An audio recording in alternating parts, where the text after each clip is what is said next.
I was just doing some thinking, and I was thinking about how we, as people, inherently fear anything which we do not know, and how in ancient times they would, go on witch hunts and persecute one another for religious beliefs or non-religious beliefs, lack thereof.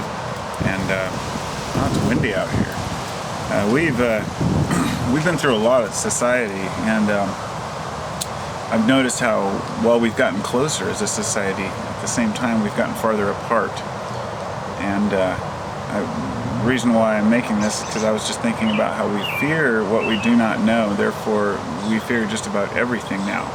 In the ancient times when people would hang out with their tribes or their civilizations, whatnot, they didn't need to lock doors until the population got too big to where there was an element that was out for themselves, that was basically separate, that considered themselves separate from the rest of society. And the only reason that element forms is because we allow it to form by outcasting people from our society. You see what I mean? So we have people out there who really are good intended, and this is my point, is that I think people are inherently good. I really do. I think that I don't fear people, and you might come across someone who has a frown on their face. You're walking down the street and you pass somebody that looks kind of grumpy or whatnot, and you could have a million thoughts. You could think they're having a bad day, or you could think they're going to mug you, but everything's perception. And so the more we fear people, and the more we look away and avert our gaze when we pass one another, the more that we start to distance ourselves from who we really are, which is why I make my videos facing the camera. It's so I can look myself in the eye later and say, okay, or people can look me in the eye and, tell if I'm full of shit or not. And it's the best I can do and the closest I can get to people, and in my daily life, I try to always associate with everyone that I meet, whether it be the lady that's operating whether it be the lady at the checkout counter, or it be the guy that's fixing my, doing my oil change, whatever it is.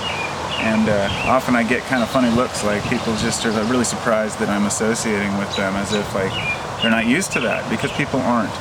And this is where I wrap it up with my point that people are fearing of one another because society has allowed us to become that way. We've persecuted one another over beliefs, and then we've allowed media to tell us what is right and what's wrong.